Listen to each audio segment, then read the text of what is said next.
Hello, music teacher friends! Welcome to episode 38 of the Beyond Measure podcast with me, Christina Whitlock, your self-proclaimed anytime piano teacher friend.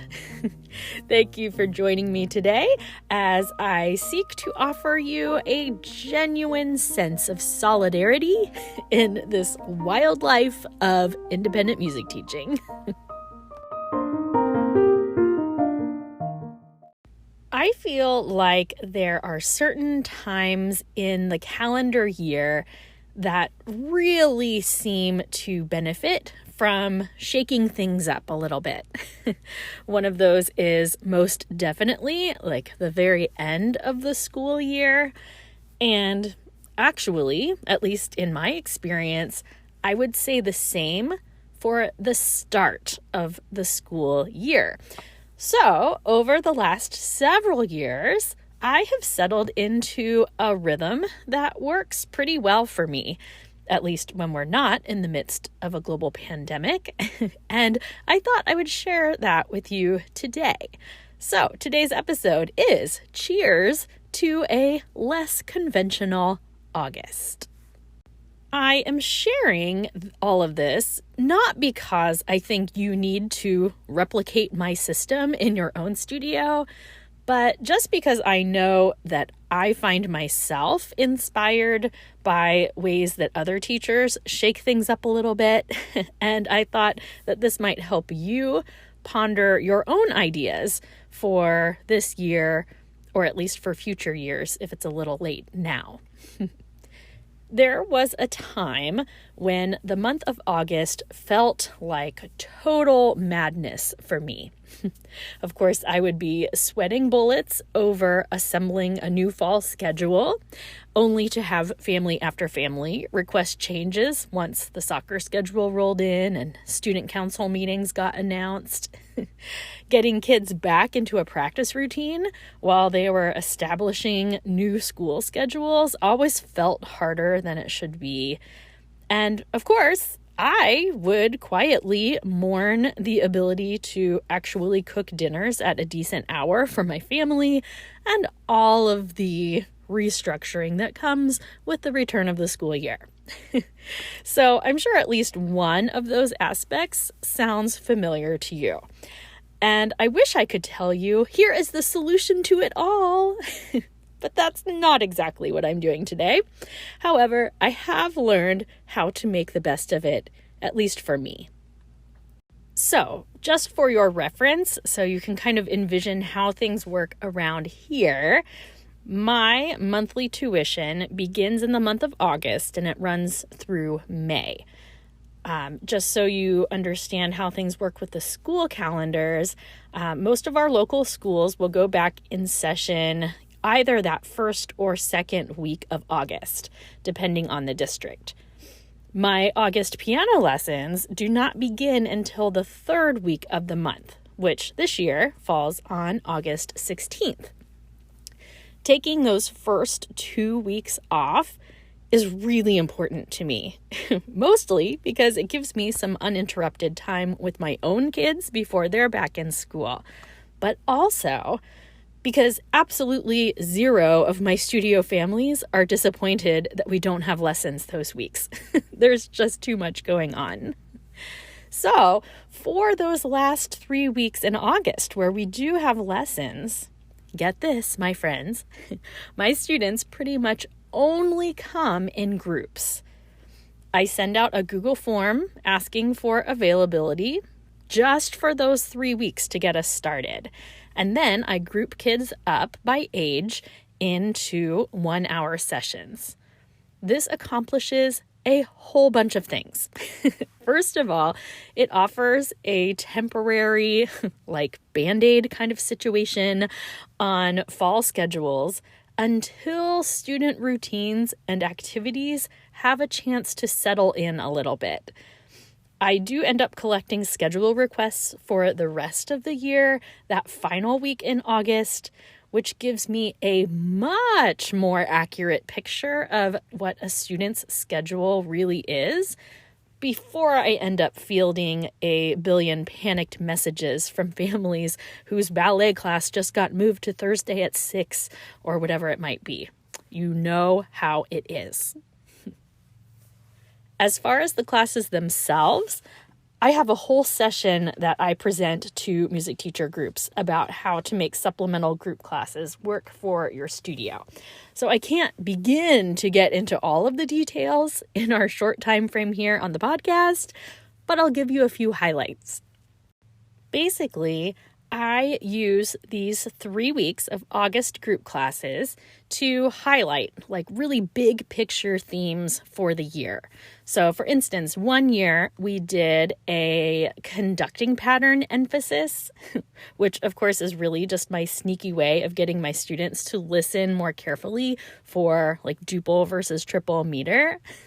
But we learned all the standard conducting patterns in those 3 weeks, and we ended up using them in their lessons and in the rest of the year's performance classes the whole year long. This year, I'm 99% sure that we are going to focus on building good practice habits. I have Jennifer Fox's practice camp workshop, and I think I'm going to spread a lot of those materials out over the course of the 3 August group weeks. My students know that any group meeting over the course of the year involves some kind of performance element. Side note, this is why I call my classes performance classes rather than piano parties or whatever other titles teachers use. But in these August groups, I like to have themes so that my students are plenty aware of what they should bring to class.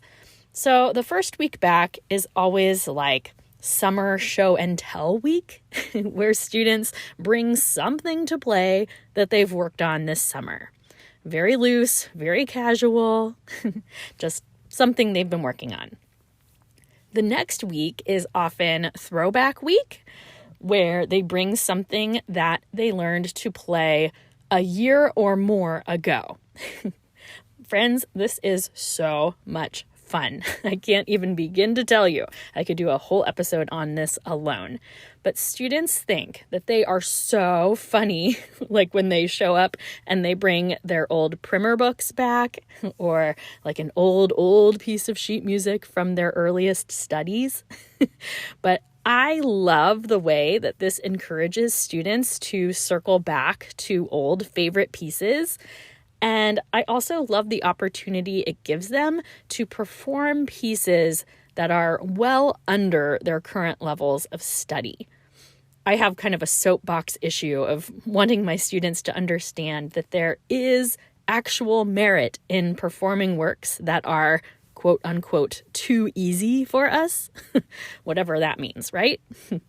Anyway, so we usually do summer show and tell week, followed by throwback week. And my third group class in August is often Happy Birthday Week. I mentioned back in episode 28 that I have a total obsession with the Happy Birthday song and making sure that all of my students can play it in their own way at the drop of a hat. So for this class, each student is asked to bring their own rendition of how they're playing Happy Birthday in their own way. I find it is so easy to come up with oodles of activities surrounding the happy birthday theme. I get some balloons, we eat some kind of treat, and it ends up being the perfect ending to our August group classes. So fun, and sneakily reinforces the fact that I desperately want my students to be able to play Happy Birthday in public. Also, please note, of the 3 classes I described, this is definitely the most specific performance assignment, so I make sure that students know the schedule ahead of time, which gives them at least 3 weeks at this point to get their fingers back around Happy Birthday if they need it, which they shouldn't, but you know. So yeah, group classes in August have been a huge saving grace for me. They save my schedule, They are fun, especially this year, considering the fact that we didn't get to have these last year. They get the kids excited for piano this upcoming year. And even though the lesson planning aspects of them are time-consuming, I am still not teaching anywhere near the number of contact hours I normally do. So it really helps me ease my own self back into a more strict teaching routine. Not to mention the fact that it helps me navigate the start of a new school year for my own kids. I should probably mention the bulk of my high schoolers really only have one group class they meet for. They are mostly working on competition rep and that type of thing, and they need the private lesson time. So we will generally meet as a group that third week in August, but they have individual lessons the first 2 weeks. Also, if I have students whose August schedules don't jive with other studio mates their own age, I just see them privately as well. It's an easy, low-pressure solution. I try to get them in groups when they can come, but if not, fine. I'll just teach them like usual. This doesn't have to work for you. Hear me, you may hate this idea, and that's okay. But for me, it's just a win, win, win, win, win, win, win, win, huge win. So, what about those initial weeks that I'm taking off? What do I do with that time? Well, I wish I could tell you that I sit by the pool sipping fruity drinks, but I don't. And by the way, if that's what you do, more power to you. Show me your ways. But for me, those early August weeks when I'm not teaching, I actually do something that you're probably going to think is a little strange. I sit down with my student roster and I plan the majority of their repertoire for the entire year. I'm a little crazy about it, I can't lie. I take index cards with my students' names on them. If you've listened to my episode on one word, I think it's episode 12, I actually use those cards. But I lay them out all over my kitchen where there is ample counter space, and I start pulling music for each student, and I just stack it on top of their card. Friends, I have so much fun doing this. I love music. I love assigning music. I teach a huge variety of music. I stockpile ridiculous amounts of music, and this is why.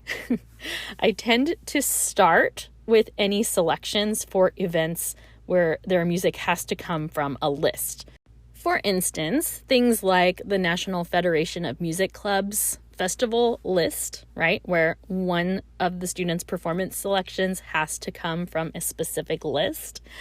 I will usually start with my predictions for those pieces and then kind of frame everything out from there. I love, I just love looking into the future and imagining what my students are going to be playing next spring. I do this with all of their competition and recital rep as well. I decide what Christmas book I'm going to give them, if I'm going to give them one. If they need a new method series, I am able to go ahead and put a bulk order in for all of those things and take advantage of back to school discounts, by the way. And I don't know, I'm just someone who does better getting in the zone, doing this planning for a few days, and then having it behind me. Now, the question you're inevitably asking is, aren't you wrong sometimes? And the answer is sure. Sometimes students don't progress as far as I think they're going to because unexpected things have come up in their lives throughout the year. Sometimes they progress much farther, and by the time I go to distribute those festival pieces I chose, I realize theirs is way too simple for them. For me, that's a fun discovery and a reason to celebrate. But really, it helps me set intentional goals for each individual student. I'll usually take some notes on each student as I go, which really helps me in the initial round of student evaluations I send out in the early fall. And I just think it's good for parents to see that I have taken the time to set goals for their children. And for the record, that also gives me something easy to refer back to, for better or for worse, when I send out the later round of evaluations in the spring. A few days of solid planning in August, for me, sets me up for success the rest of the year. And since I'm not teaching, I have the mental bandwidth to go really, really deep, which is not always a luxury that I have during the academic year. For the record, this was not my idea. Years ago, when I was living in Northeast Ohio during my undergraduate degree, there was this lovely teacher and human being by the name of Kim Bockham. And Kim used to give me just wonderful guidance as a developing teacher. She told me one time that she takes the entire month of August and plans all of her students' repertoire for the year. And honestly, I thought she was nuts. I've shared before that my early 20s were the years in which I was a little too sure that I knew what I was doing in the teaching department.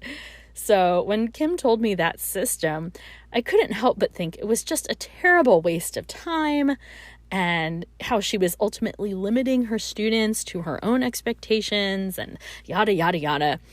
But years ago, I had a change of heart. I gave it a try, and I have never looked back. As someone who spent too many years ordering holiday books and festival rep at the 11th hour, ultimately landing students in music that wasn't the absolute best fit for them, this process does so much to prevent that from happening. Plus, again, I just feel like it's a great way to flex the repertoire muscles in my brain. I seriously get so excited deciding what terrific music my students are going to be playing this year. You've probably gathered that I pride myself in truly teaching the individual in front of me and making sure that I have chosen rep specifically with each student in mind is really important to me. This is something that brings me an inexplicable amount of joy. Hear me now. I am flexible with these plans. I promise I am. If a student ends up hating a piece I have planned, we switch gears. A lot of times I'll purposely plan a this or that selection, meaning I'll give the student a choice between two pieces because we all know it's good for our students to have some say in what they're playing. Honestly, though, my students, after years of this happening, now know that August is my planning time, and they get excited knowing that that's what I'm doing. I've already had students asking me if I've started picking their music yet.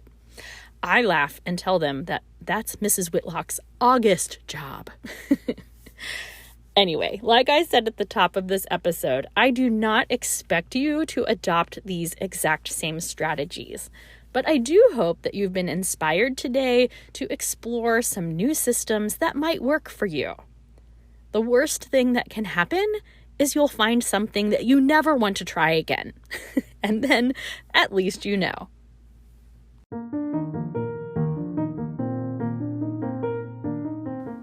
And with that, allow me to send you off with a toast today. Music teacher friends of the world, today we are celebrating that superhero power that we all have, thinking outside the box. The month of August is a great time to set your future self up for success. I hope that this episode has left you thinking of ways that you can use that exciting energy of a new school year to make something easier for yourself later down the road. Or to try something that you've wanted to try for a long time, Or if quiet and rest are what you really need the most, then live it up, my friends. Cheers, friends, to knowing what we need and then having the guts to make it happen. Hear, hear.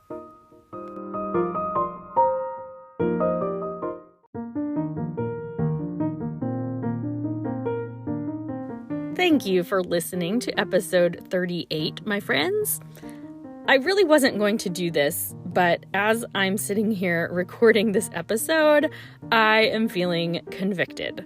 So, I am going to take a 3-week break after today's episode, which puts me back in your ears on August 16th.